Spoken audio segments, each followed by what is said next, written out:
सर्दियों में यूक्रेन के संपूर्ण संहार के लिए व्लादिमीर पुतिन ने नया प्लान बनाया है। वो टारगेट फिक्स कर चुके हैं जहां सबसे पहले और विध्वंसक हमले किए जाएंगे।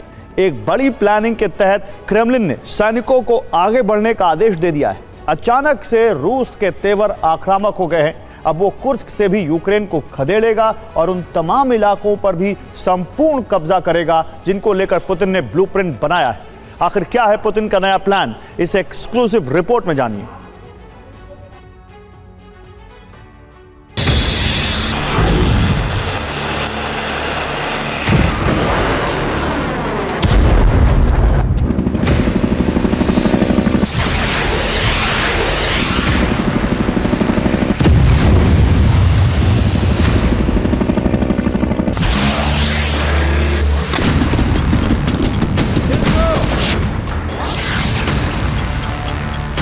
यूरोप में समीकरण बदलने का अंदेशा है क्योंकि ट्रंप की सत्ता में वापसी हो चुकी है। अब पुतिन ने युद्ध नीति बदल दी है।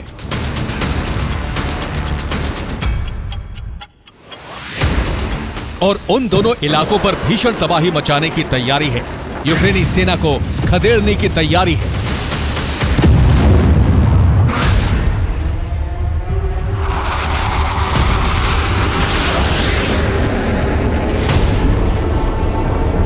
पहला सेंटर पॉइंट है रूस का कुर्स्क। यहां रूसी सैनिक फिर से कब्जा करके यूक्रेनी सैनिकों को पीछे ढकेलने की तैयारी में हैं। जबकि दूसरा सेंटर पॉइंट है साउथ ईस्ट यूक्रेन, जिसके कई इलाकों पर रूस संपूर्ण कब्जा करना चाहता है। वो इलाके हैं Kharkiv, Luhansk, Donetsk, Zaporizhzhia, Kherson, Mykolaiv और ओडेसा।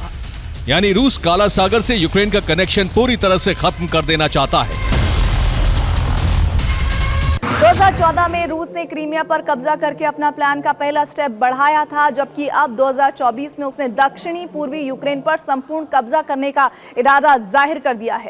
काले सागर से यूक्रेन का कनेक्शन कटने का मतलब है कि फिर काले सागर पर रूस का वर्चस्व कायम हो जाएगा। फिर पूर्वी यूरोप में बिना रूस की इजाजत के एंट्री नामुमकिन हो जाएगी।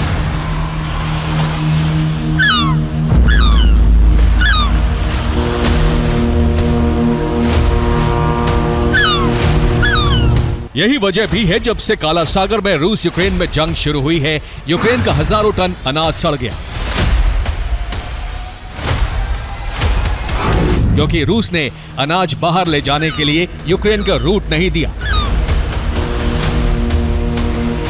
ना ही उसने दूसरे मुल्कों को इस रास्ते से आने की मंजूरी दी, क्योंकि रूस ग्रेन डील खत्म कर चुका है।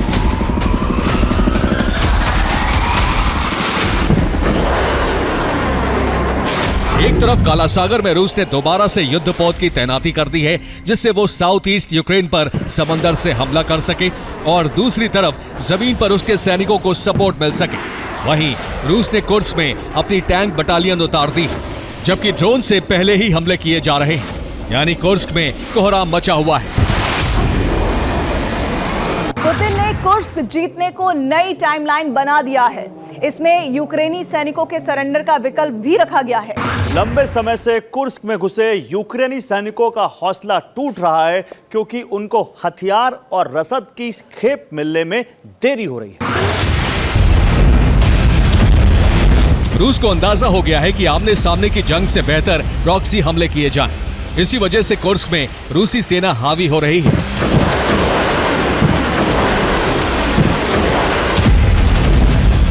जबकि एक वक्त में यूक्रेनी सैनिक कुर्स्क एटमी प्लांट तक जा पहुंचे थे, जबकि अब रूसी सैनिकों ने उन्हें पीछे ढकेल दिया है। यूक्रेन अब कई कमियों से जूझ रहा है, जो उसकी हार की वजह बन सकती है। हथियारों की कमी, लंबे वक्त से युद्ध, हौसले की कमी, टारगेट की जानकारी नहीं, अमेरिका के हाथ खींचने का अंदेशा।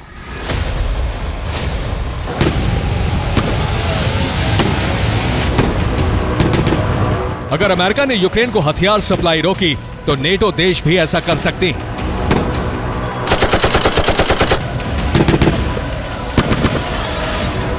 यानी ज़ेलेंस्की का नेटो का सदस्य देश बनने का सपना टूटने वाला है। क्योंकि पुतिन ने अपनी नई रणनीति का पहला स्टेप चल दिया है।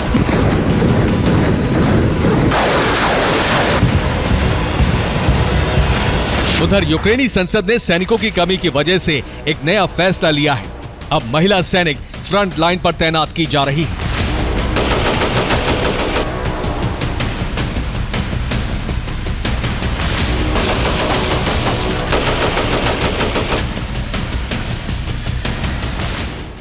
और यूक्रेन में सैनिकों की इतनी कमी हो गई है कि अब कई इलाकों में महिला बटालियन कमान संभाली हुई है। हालात ऐसे हैं कि तेर्नोपिल में 48% महिला सैनिक तैनात हैं, चेर्नोवित्सी में 44% महिला सैनिक तैनात हैं। इसी तरह चेर्निहिव में कुल सैनिकों में 39% महिला सैनिक हैं। यूक्रेन में सैनिकों की भारी कमी है, इसीलिए कई राज्यों में फ्रंट लाइन पर महिला सैनिक तैनात कर दी गई हैं। अब कॉम्बैट ऑपरेशन के लिए हाईटेक हथियारों की ट्रेनिंग दी जा रही है। सेना में महिला सैनिकों की भर्तियां शुरू कर दी गई हैं। इसी महीने नवंबर में अब तक 23,000 महिला सैनिकों की भर्ती हो चुकी है, जबकि अलग अलग राज्यों में 44 रिक्रूटमेंट सेंटर खोले गए। एक सेंटर पर 2,000 से ज्यादा महिला सैनिकों के रिक्रूटमेंट का लक्ष्य रखा गया है। कहा जा रहा है फ्रंट लाइन पर तैनाती के लिए सेना में महिला सैनिकों की संख्या 20% करने का लक्ष्य रखा गया है।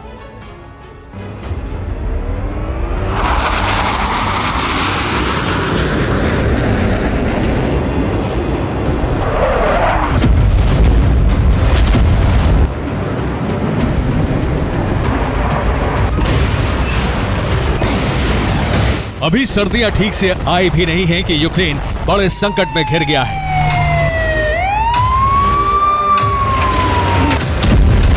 सर्दियों में युद्ध लड़ने के लिए उसके पास सैनिकों की कमी है।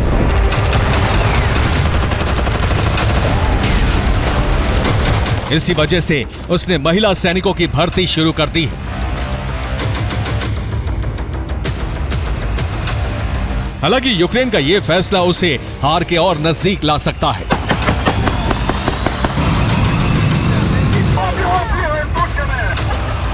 जबकि यूक्रेन सरकार ने दावा किया है कि देश की 19% महिलाएं फौज में आने की इच्छुक हैं। अब सवाल उठ रहा है कि महिला बटालियन के सहारे यूक्रेन कितने दिन तक अपना सरेंडर टाल पाएगा। इस बीच कुर्स्क खाली कराने के लिए रूस ने ऑपरेशन शुरू कर दिया है। रूस ने ग्लाइड बम से हमले शुरू कर दिए हैं।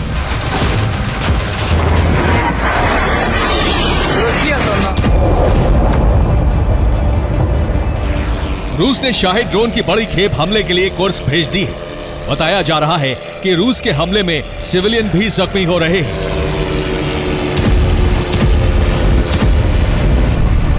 इसलिए रूस पहले इलाके को खाली करा रहा है, फिर यूक्रेनी सैनिकों की घेराबंदी की जाएगी।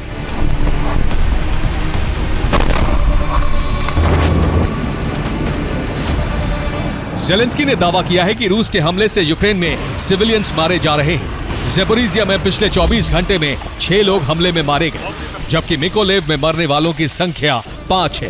क्रीवी रीह में रिहायशी इमारत पर बैलिस्टिक मिसाइल गिरी, पूरी इमारत जमींदोज हो गई। इसके अलावा कीव पर ड्रोन स्ट्राइक की गई।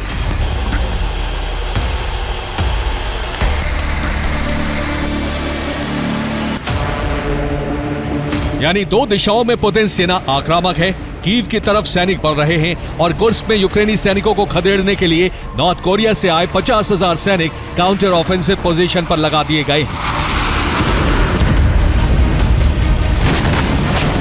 रूस के हमले इतने विध्वंसक हो चुके हैं कि कुर्स्क में 300 यूक्रेनी सैनिकों के मारे जाने का दावा किया गया है।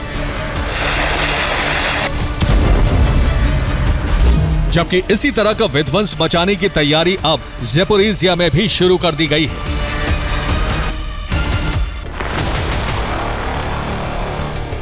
पुतिन की सेना ज़ेपोरिज़िया डैम में बड़ा धमाका करने की तैयारी में है, जिससे यूक्रेनी सैनिकों तक रसद पहुंचने का रास्ता रोका जा सके।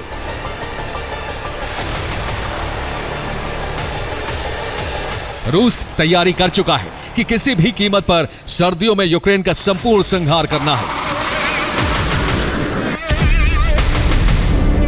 जबकि अभी यूक्रेन कुर्स्क और बेलगोरोद में थोड़े बहुत हमले कर रहा है। यूक्रेन के पास ज्यादा दिन का गोला बारूद नहीं है। अगर अमेरिका से मदद नहीं मिली तो पुतिन का ऑपरेशन कीव जल्द ही पूरा हो सकता है। Bureau report, TV9 Bharatvarsh.